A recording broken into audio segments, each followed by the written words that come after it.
Bonsoir à toutes et à tous, bienvenue dans cette édition d'information sur la télévision La Barrière en ce mercredi 29 mai 2015, 24e journée du mois béni de Ramadan. Bonne rupture à toutes et à tous. Retenez tout d'abord que Ibrahim Bana, militant du parti de l'opposition Modern FA Lumana Africa, est interpellé depuis ce matin par des agents de la police judiciaire à son domicile. Ibrahim Bana est donc depuis ce matin dans les locaux de la police judiciaire et l'on ignore encore à cette heure les raisons de cette interpellation. Il faut juste rappeler que Ibrahim Bana, en plus de son militantisme politique, il est également web activiste, très actif donc sur les réseaux sociaux notamment. La rubrique Ramadan, donc, pour débuter ce journal, comme nous le consacrons depuis le début de ce mois béni de Ramadan, aujourd'hui elle est consacrée à la Zakat el-Fitr. En effet, le mois béni de Ramadan tire à sa fin et une des recommandations de cette fin du mois béni de Ramadan est justement le prélèvement de cette Zakat el-Fitr, ses fonctions dans ce texte, dans ces explications de l'imam Ali Ben Salah. Au nombre des préceptes qui doivent nous accompagner à la fin du mois béni de Ramadan figure en bonne place la Zakat al-Fitr. Zakat al-Fitr, eh bien, a été imposée en même temps que le Ramadan, qui a été institutionnalisé comme mois de jeûne obligatoire aux croyants au mois de Sha'ban de l'an 2 de l'Hégire à Médine. Pourquoi Zakat al-Fitr? Zakat al-Fitr, c'est l'exercice du culte par la fortune. Zakat al-Fitr, c'est deux fonctions essentielles. Première fonction, expurger notre jeûne des pesanteurs causées par les petits larcins qu'on a eu à commettre ici et là pendant les journées de Ramadan, certaines paroles futiles, puériles et parfois même frivoles que nous avons eu à laisser échapper pendant les journées de Ramadan et permettre à notre jeûne ainsi expurger des pesanteurs qui l'empêchent de s'élever vers le Seigneur, de prendre son envol afin de nous procurer agrément et satisfaction auprès de la fontaine de toutes les miséricordes. Deuxième fonction, nourrir les pauvres, afin de leur éviter de tendre la main en ce jour de fête, en ce jour de joie, où en principe, il n'est pas question qu'ils passent s'arrêter au feu rouge, même s'ils le font de façon professionnelle aujourd'hui. Et je prends leur cas parce qu'en islam, il est interdit de tendre la main quand on a à manger pour 24 heures. Si on le fait, tout ce qu'on aura gagné, on va le manger en enfer. Et c'est dommage au Niger qu'on exporte la mendicité même au-delà de nos frontières. Et c'est très dommage. J'en appelle à la conscience des uns et des autres. En tant que musulmans, n'oubliez pas que votre subsistance, chaque jour que Dieu fait, descend du ciel. Il est clair qu'il faut être conséquent. Il faut travailler. Allah ne portera pas le regard sur celui-là qui pense toujours pouvoir vivre dans la poche des autres, au crochet des autres. Le travail est miséricorde. Le travail est un acte de culte. Et bien donc, nourrir les pauvres afin de les empêcher de tendre la main le jour de la fête pour se nourrir. Voilà, c'était donc les explications de l'imam Ali Ben Salah sur les fonctions de la Zakat el-Fitr, une des recommandations qui est faite aux musulmans pour marquer la fin de ce mois béni de Ramadan. L'autre actualité du moment en ces derniers jours, vous le savez, c'est la rupture dans la fourniture de l'énergie électrique sans explication de la Nigérienne de l'électricité. En effet, depuis 72 heures, une grande partie de la population de Niamey est plongée dans le noir sans que la Nigélec, la Nigérienne de l'électricité, en explique les raisons. Et du coup, beaucoup d'activités sont paralysées, comme on va le constater dans ce reportage de Aboubakar Souley et Hamza Sakou. La population de Niamey ne cesse de croître, ce qui induit une forte consommation de l'électricité. Cependant, cette situation n'explique en rien les coupures intempestives auxquelles s'adonne la Nigélec. Cela fait déjà 3 jours que la Nigélec rend la vie désagréable aux Niamey à travers un délestage des plus cruels, ce qui n'est pas sans conséquence sur les activités qui nécessitent l'usage de l'électricité. Nous venons ici pour le travail, mais après, nous passons toute la journée comme 24 heures la dernière fois. Il n'y a pas de l'électricité pour travailler. Et puis nous avons des problèmes avec les clients. Les clients viennent, ils ne comprennent pas. Parce que pourquoi? Il y a la remise de courant qui vient en 20 minutes, ils reprennent. Le client peut exiger dire que tout à l'heure, on vous a ramené le courant. Alors que nous, notre travail, si le courant n'a pas fait à peu près 4 heures de temps, 6 heures de temps, on ne peut pas détecter la panne. En plus forte raison de la réparer. Le matin jusqu'au soir, rien. Donc il y a le travail, mais bon, on ne peut pas faire ça. Les clients viennent nous amener, bon, on n'a pas le choix. Ça, là, maintenant, pour jouer, mais ça pour la fête. C'est depuis hier. C'est là de côté, bon, on ne peut rien faire. Le travail est arrêté. Et comme il n'y a pas le courant, sans le courant, on ne peut rien faire. Donc c'est comme ça que ça se passe. Ces derniers temps, bon. C'est comme si c'est un repos forcé. Un repos forcé, il y a le travail. Tu vois le travail, il n'y a pas l'électricité pour faire le travail. Donc on est là à dormir. Si le courant vient pour quelques heures, on travaille. Si ça partit, bon, c'est comme ça, on reste. Plus encore, si la Nigélec persiste dans son incapacité à fournir copieusement de l'électricité aux populations, il est certain que beaucoup de rendez-vous seront ratés chez les tailleurs, très sollicités à quelques jours de la fête. Sans électricité, il n'y a pas de boulot, il n'y a pas de travail. Même si c'est vrai, on se dépanne un peu avec des petits groupes moyens qui font quelques minutes, quelques heures, ça s'arrête, il faut aller en réparer. Et quand vous arrivez aussi chez les réparateurs, c'est une queue. Et ça qui veut dire que j'ai l'habitude de faire une journée en train d'attendre un groupe en réparation. Vous voyez ça? C'est une perte énorme. Même si c'est vrai, d'autres disent non, vous avez un groupe, non, vous pouvez utiliser un groupe. Mais même le groupe, ça se gâte. Je vous dis que tout récemment, j'ai fait presque une journée en train d'attendre le groupe. Mais aussi, c'est que avec le groupe, c'est juste pour satisfaire la clientèle, mais ce n'est pas pour gagner quelque chose. Compris que avant que la fête arrive, on serait au top pour tous les clients, quoi. Que tous les clients doivent trouver les habits pour fêter avec ça. Parce que quelqu'un qui a fait 28 ou bien 29 jours de carême, s'il n'a pas porté de nouveau habit pour aller au mosquée, là, il ne serait pas content du tout. Donc nous, on fait de notre mieux pour servir à tout le monde. Enfin, les populations sont fatiguées par les coupures récurrentes de l'électricité effectuées par la Nigélec. Il revient dès lors aux autorités en charge de l'énergie de repenser leur politique en matière de fourniture de l'électricité. Voilà, sur justement cette question des coupures intempestives d'électricité dans la ville de Niamey et pas seulement, dans plusieurs autres régions de notre pays, nous avons interrogé ce matin l'ancien leader syndical, M. Issoufou Kado. Pour lui, il s'agit simplement d'une mauvaise gestion de la part des responsables de la société nigérienne de l'électricité, la Nigélec. Je propose de le suivre en extrait avant de retrouver l'intégralité de l'entretien qu'il a accordé à la télévision Labari en fin de cette édition. Quand vous voyez ce qui se passe actuellement, ça c'est une sorte de manque de professionnalisme du DG qui vient à la télé nous dire qu'il y a un moteur qui est tombé en panne en novembre 2018 et c'est en mai 2019 qu'on cherche à trouver la solution. Donc en principe de gestion, là c'est déjà une faute. Gorubanda, quand il voulait la faire, je me rappelle le professeur Wright qui est un grand physicien, leur a attiré leur attention pour dire attention, la consommation est importante et l'investissement ne serait pas rentable. Les gens ne l'ont pas écouté. Finalement, il y a eu Gorubanda, on a dit après que Gorubanda, le problème est résolu. Ils viennent nous dire là-bas aussi que c'était prévu pour nous servir 80 MW, je crois. À la télé, ils viennent nous dire qu'à peine ils nous produisent 32. Ils disent qu'il n'y a que 3 moteurs qui marchent. Il y a la pièce coûte 19 millions, on attend. Une pièce de 19 millions, il doit avoir 4 ou 5 dans le magasin, en principe de gestion. Donc vous voyez, il y a des lacunes au niveau de la Nigélec. En toute objectivité, il n'arrive pas à convaincre. La communication de la Nigélec n'est pas bonne. Il faudrait qu'elle change de méthode. Moi je suis, ça fait près de 3 ans successifs. Et surtout c'est en période de Ramadan. On coupe l'eau, l'électricité. Donc la majorité de la population, elle vit ça dans sa chair et c'est pas bon. Ce n'est pas bon la situation. Il devrait anticiper. Ça fait 3 ans. Le moteur qui est tombé en panne en 2018, pourquoi ne pas anticiper? Pendant la période où il est tombé en panne, maintenant on dit qu'il va venir par avion. Par avion, ça va coûter cher. Si on avait anticipé, peut-être ça va venir par bateau, ça va nous coûter moins cher.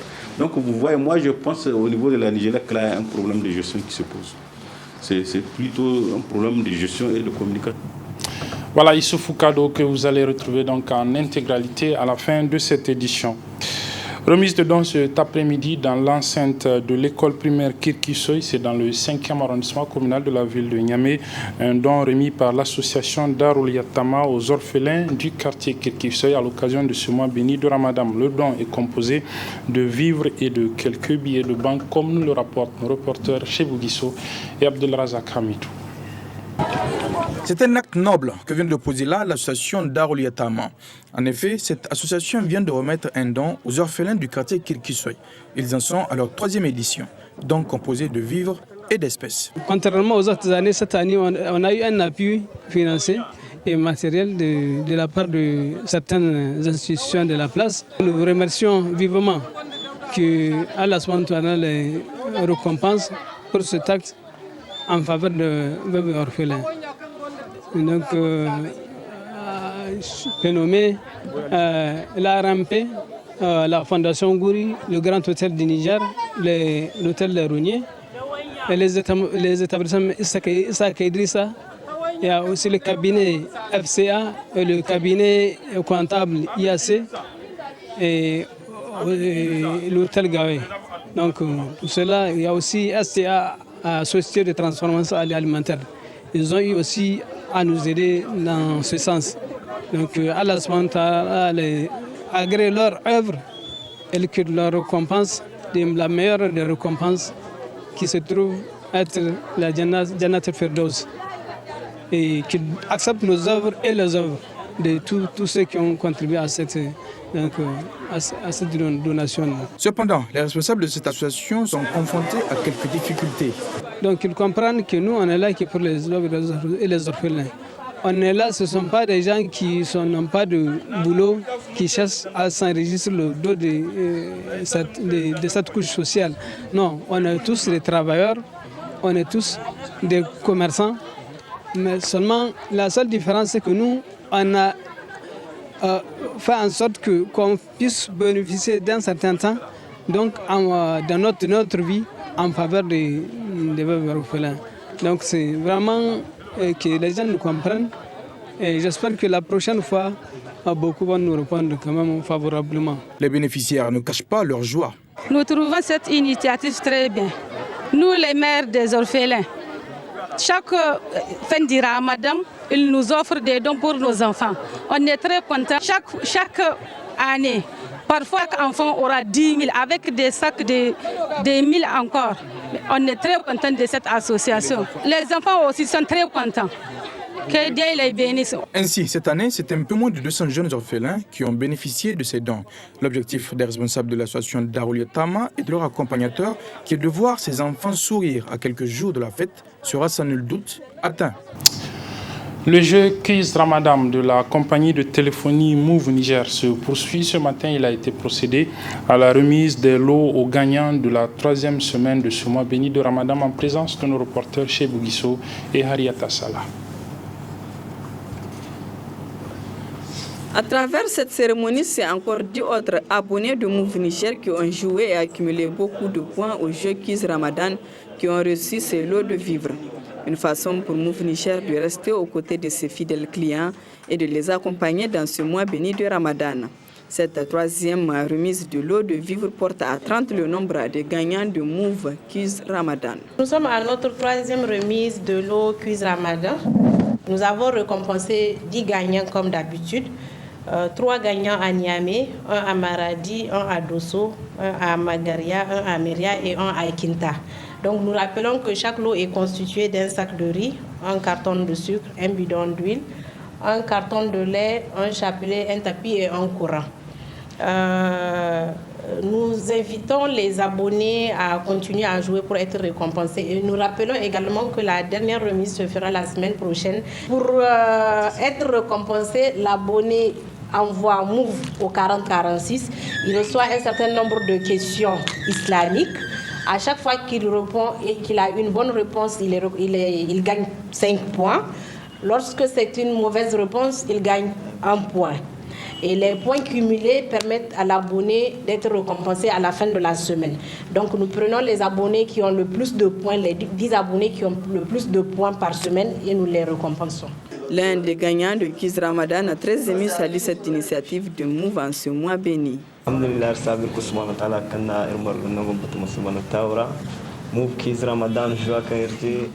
Nous remercions le bon Dieu d'être parmi les gagnants du jeu Move Kiz Ramadan. Nous remercions également Move Niger pour ce cadeau. J'en appelle aux autres abonnés de jouer pour tenter leur chance. Pour la 4e et dernière semaine de ce mois béni, les gagnants de Move Kiz Ramadan recevront des cadeaux en espèces. Alors, chers abonnés de Move Niger, jouez et cumulez beaucoup de points pour être parmi les gagnants de Kiz Ramadan. Le réseau des organisations pour la transparence et l'analyse budgétaire, ROTAB, a commandité une étude sur l'effectivité de la rétrocession des 15% des redevances minières et pétrolières, une disposition de la loi fondamentale de notre pays, 15% donc qui devrait être rétrocédé aux communes des localités dans lesquelles les ressources minières et pétrolières sont exploitées. Eh bien, cette étude a été validée hier au cours d'un atelier qui s'est tenu à Tillabéri. Pour réaliser cette étude et cet atelier de validation, le ROTAB a bénéficié du soutien financier de l'ONG Oxfam. Le résumé de cet atelier qui s'est tenu donc hier à Tillabéri avec nos envoyés spéciaux Ibrahim Abdou et Adam Soumana. Élus locaux et acteurs de la société civile des localités d'exploitation minière de la région du fleuve Tillabéri se retrouvent ainsi pour se plancher sur l'effectivité de la rétrocession des 15% de redevances minières et pétrolières. Une rétrocession qui a d'ailleurs fait l'objet d'une étude minutieuse menée par le ROTAB. À travers cette journée, pour nous, il est essentiel de voir les manquements dans les documents par rapport à chaque région. On vous l'a rappelé, il y a 3 réunions qui se tiennent à Difa, à Agadez et à Tillabéri dans le cadre de la validation de ce document et en même temps. Donc, qu'au niveau de la région de Tillabéri, là où nous sommes aujourd'hui, qu'on regarde quels sont les manquements qu'il y a pu avoir dans le cadre de cette étude, dans le cadre des résultats que vous avez devant vous, et aussi formuler des recommandations et des résolutions vis-à-vis de tous les acteurs. Aujourd'hui, des pays comme le Burkina, qui il n'y a même pas 5 ans, ont pu mettre en œuvre la loi de rétrocession, eux c'est 1% sur le chiffre d'affaires. Aujourd'hui, ces régions n'ont même pas une année de retard. On ne peut pas comprendre qu'au Niger, on puisse avoir plus de 5 ans de retard pour certaines régions. Conduite pendant près d'un trimestre, cette étude du ROTAB a été rendue possible grâce à l'appui constant de ses partenaires. Nous œuvrons avec le ROTAB pour que la rétrocession des redevances minières profite véritablement aux populations des régions qui sont concernées par ces activités extractives-là. Et comme je vous le disais, il y a beaucoup d'acteurs qui sont sensibles à cet aspect, donc c'est vraiment un combat assez difficile que nous essayons tant bien que mal de mener avec le ROTAB. Et nous nous réjouissons aussi de l'appui que vous nous apportez, donc vous en tant qu'administrateurs locaux, parce qu'en réalité, ce combat, si nous le faisons pour le profit des populations locales. Donc nous n'avons pas de parti pris. Ce que nous voulons dans ce combat-là, c'est qu'en réalité, c'est véritablement les 15% que la loi dit soient rétrocédés aux communes. Et d'autre part que donc la réutilisation de ces 15% soit aussi tout à fait vraiment faite dans les normes. Les élus locaux des zones concernées et à travers eux les populations qui se trouvent être les premiers bénéficiaires n'ont pas manqué de saluer les efforts du ROTAB pour l'amélioration des conditions de vie des populations vivant dans les zones d'exploitation minière et pétrolière. Le ROTAB est un partenaire des communes et qui lutte en tout cas pour le développement de communes. Donc ces 15% dont ROTAB en tout cas fait de son mieux pour que les mairies puissent être en possession, je crois que vraiment c'est la bienvenue.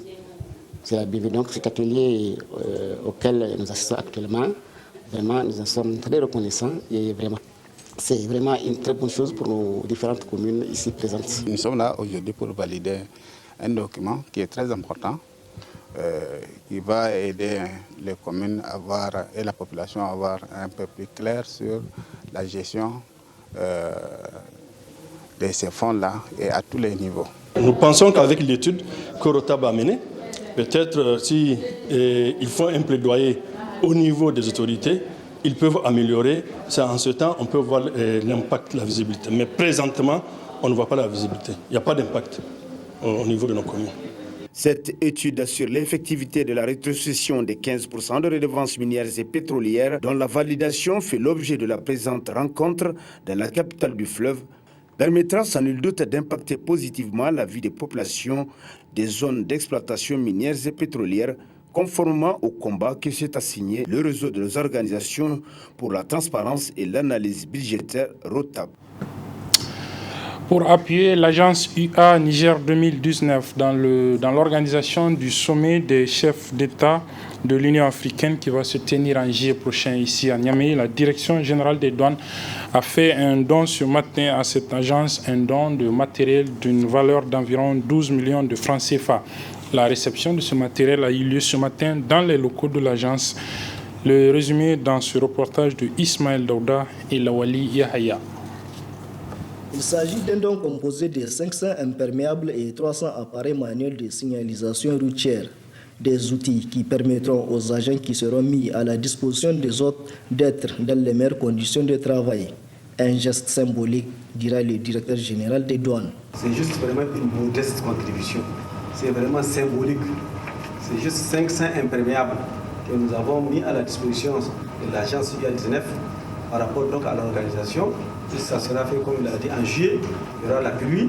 Il faut vraiment que les organisateurs vraiment aient cela à portée de main en cas de pluie pour pouvoir s'abriter. Et en même temps aussi la circulation. Pour pouvoir réguler la circulation dans la ville de Niamey et peut-être même au niveau des hôtels, puisqu'il y aura certainement des sorties et des entrées et tout. Donc, on aura toujours besoin vraiment d'appareils lumineux, surtout la nuit, parce que ce n'est pas évident la nuit vraiment de pouvoir réguler la circulation juste avec la main. Et nous avons pensé à ces appareils lumineux-là qui puissent permettre aux agents qui sont chargés de la circulation routière de pouvoir donc faire bien leur travail et donc éviter aussi donc, les désagréments à nos invités. En réceptionnant ce don, le ministre conseiller spécial du président de la République et directeur général de l'agence UA Niger 2019 a remercié la direction générale des douanes pour ce geste combien important. Au-delà de ce geste, l'agence UA Niger 2019 a bénéficié de l'accompagnement de la douane, qu'il s'agisse des facilités accordées dans l'acheminement des matériaux pour la construction ou de sa participation aux séances de salubrité. Pour toutes ces raisons, nous pourrons dire que la douane a été un exemple pour nous. La douane a été d'un grand soutien pour nous. Et M. le DG, je voudrais en tout cas vous remercier pour ça, vous encourager. Au-delà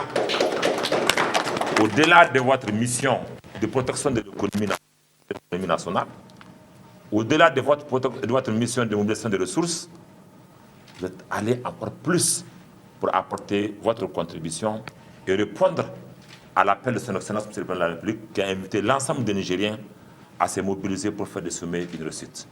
Merci encore, et je sais qu'il nous reste la dernière étape. Nous allons recevoir 4000 personnes qui vont venir pendant ce sommet-là, qui vont rentrer et sortir. Et la douane, je suis sûr que sera à l'aéroport pour faciliter, pour accélérer l'arrivée et le départ de ces personnes-là.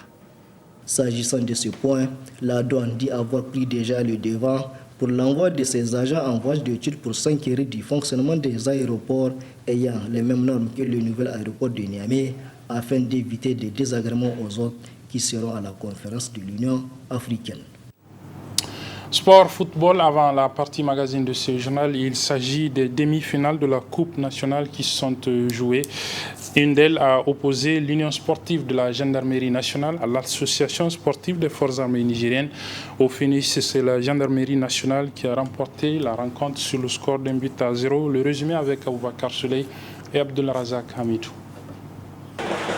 C'est à un match très engagé que nous avons assisté entre gendarmes et fans.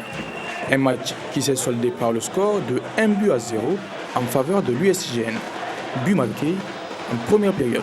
Certainement, on a eu un but précoce sur une erreur de nos milieux du terrain. Donc, ok. Moi, je dis ce n'est pas à domicile, nous sommes tous à Niamey. De la même manière que l'ISG nous a battu aujourd'hui 1-0, on peut les battre 3 ou 4-0 au retour.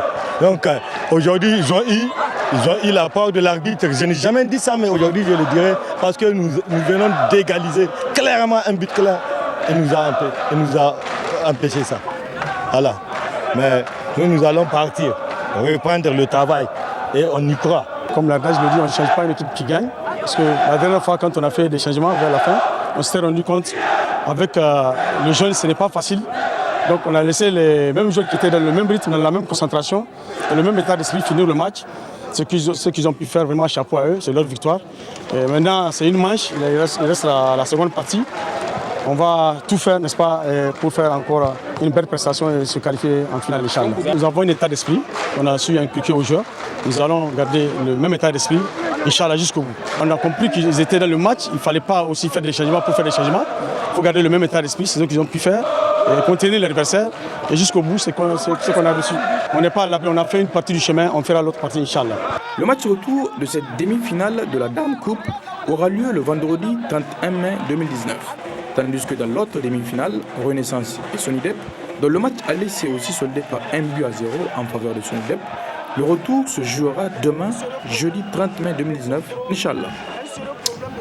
La partie magazine, comme je le disais, elle est consacrée à un entretien qu'a accordé à la télévision Labari l'ancien leader syndical Issoufou Kado, un entretien qui a porté sur la situation de la gestion de la société nigérienne d'électricité, la Nigélec, qui n'explique pas suffisamment les raisons de ces coupures intempestives auxquelles qu'elle fait subir donc aux populations depuis quelque temps pour Issoufou Kado, donc l'ancien leader syndical. Il s'agit tout simplement d'un problème de gestion au niveau de cette société. Je vous propose donc de le suivre dans l'intégralité de l'entretien qu'il a accordé à la télévision Labari.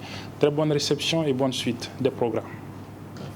La Nigélec, quand vous voyez ce qui se passe actuellement, ça c'est une sorte de manque de professionnalisme du DG qui vient à la télé nous dire qu'il y a un moteur qui est tombé en panne en novembre 2018. Et c'est en mai 2019 qu'on cherche à trouver la solution.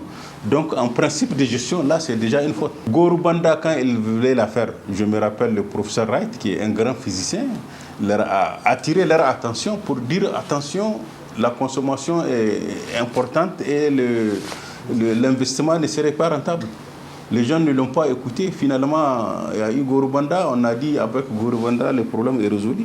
Ils viennent nous dire là-bas aussi que c'était prévu pour nous servir 80 MW, je crois. À la télé, ils viennent nous dire qu'à peine ils nous produisent 32. Ils disent qu'il n'y a que 3 moteurs qui marchent. Il y a la pièce coûte 19 millions, on attend. Une pièce de 19 millions, il doit avoir 4 ou 5 dans le magasin, en principe de gestion. Donc vous voyez, il y a des lacunes au niveau de la Nigélec. En toute objectivité, il n'arrive pas à convaincre. La communication de la Nigélec n'est pas bonne. Il faudrait qu'elle change des méthodes. Moi je suis, ça fait près de 3 ans successifs. Et surtout c'est en période de Ramadan. On coupe l'eau, l'électricité. Donc la majorité de la population, elle vit ça dans sa chair et c'est pas bon. Ce n'est pas bon la situation. Il devrait anticiper. Ça fait 3 ans. Le moteur qui est tombé en panne en 2018, pourquoi ne pas anticiper?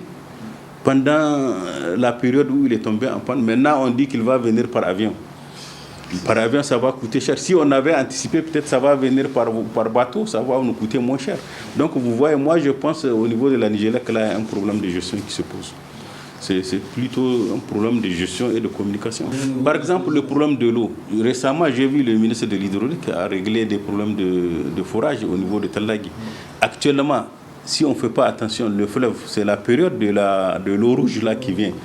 Ils peuvent faire des bâtards d'eau pour retenir de l'eau. Il y a un seul bâtard d'eau qui est là-bas, il est mal entretenu. Souvent, c'est quand il y a plein d'eau, l'eau devient bouilleuse, les filtres n'arrivent pas à filtrer pour distribuer à l'intérieur.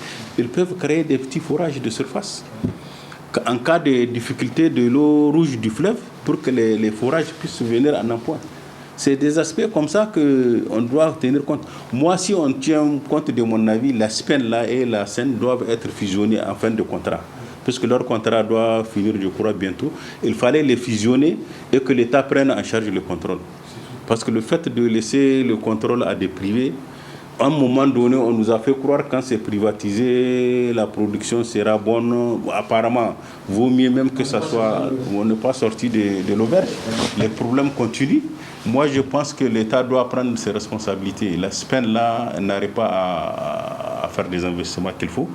Il faut les fusionner comme avant. Maintenant, mettre des responsables qu'il faut à la place qu'il faut. Parce que c'est un problème de gestion. Quand vous ne mettez pas des responsables compétents, c'est toujours le même problème. Souvent, c'est un problème des hommes. Si vous mettez des gens qui ont des initiatives, qui sont compétents, et Dieu seul sait, nous avons des ingénieurs hydrauliciens ou électriciens au pays qui n'ont rien à envier à ceux qui viennent de l'extérieur. C'est une question de mettre en œuvre nos compétences. Il faut les mettre en œuvre. C'est sûr qu'ils vont. C'est une sélection qu'il faut faire des compétences, sans état d'âme. Mettre les hommes qu'il faut à la place qu'il faut, le problème serait réglé. Parce que quand l'électricité, l'eau ne marche pas dans un pays, vous ne pouvez pas avoir de développement. Tout est lié à l'électricité. Notre rang même de dernier, l'indice du développement humain des Nations Unies, procède de là. Quand l'eau ne marche pas, tout est, même les petits vulcanisateurs, les vendeurs des produits d'alimentation dans leur petits frigos, tout est bloqué. Vous ne pouvez, ça ne marche pas l'économie. Quand il n'y a pas d'électricité, il n'y a pas de l'eau, je ne vois pas comment une économie va marcher. Donc on n'a pas à chercher pourquoi nous sommes derniers. C'est les deux secteurs-là qui nous tirent par derrière. Or, il faut les renforcer si on veut monter, c'est tout. C'est les deux secteurs. Et le secteur éducation et santé. L'eau et l'électricité, c'est le secteur le plus qui nous tire derrière en réalité. Or, il faut renforcer ces deux secteurs-là. Si on veut monter, si on veut corriger notre rang de dernier. À mon avis, c'est comme ça moi que je vois les choses. J'ai entendu qu'on a signé des contrats partenariat public-privé avec une société qui va, je crois, installer une centrale thermique, non, de 75 mégas, une à Niamey, une vers Zander. Bon, si ça se réalise, c'est déjà, ça soulage. Si ça se réalise, c'est déjà une bonne chose. Pas pour le moment le prix de kilowatt. Je suppose que le prix sera le même si l'État veut que les choses se passent bien. Normalement, la facture ne doit pas changer puisque c'est l'État qui a décidé. Je suppose dans le partenariat public-public, on a dû transférer une partie de cette subvention sur la société. Là-bas, ils peuvent récupérer. Puisqu'eux, ils vont exploiter pendant, je crois, 30 ans, c'est ça. J'ai entendu beaucoup de techniciens dans les domaines des solaires. Ils disent la solution, nous, on a le soleil, on a la technicité. Le Niger, quand même, c'est le pionnier de l'énergie solaire. Moi, je me rappelle, j'étais jeune fonctionnaire au ministère des Finances quand le moteur solaire a été fabriqué par le professeur Abdelmoumouni. C'était une question des petites sommes. Les gens n'ont pas pu débloquer cette somme. Les Allemands sont venus vouloir acheter le brevet pour aller le commercialiser. Le moteur est là. Si vous partez à l'ENOSOR, vous demandez le moteur du professeur Abdelmoumouni. On va vous le montrer. On va vous montrer ce moteur, il est là. Mais comme il y a un laxisme, les gens à l'époque ne prenaient pas ça au sérieux. Maintenant, ce genre de moteur-là, vous partez en Allemagne, il y a des moteurs solaires qui travaillent avec du soleil. Et c'est parti des recherches du professeur Abdelmoumouni. Et actuellement, si vous rendez visite au ministre Abassaché, vous verrez il y a un chauffe-eau solaire qu'il a acheté en 1979. Le chauffe-eau marche, il suffit de monter, faire le nettoyage des piles, les plaques solaires. Là. C'est tout et il dit que ça marche. Moi, une fois j'étais chez lui, j'ai vu, il dit depuis 1979. À l'époque, on vendait ça aux fonctionnaires à 60 000 à crédit, les Norsol là. Mais comme il n'y a pas, les Nigériens ne prennent pas au sérieux leurs choses, on a délaissé jusqu'à l'usine commerciale qui fabrique était tombée en faillite, c'est délaissé. Mais maintenant, j'ai vu avec ils sont en train de restructurer la recherche solaire là.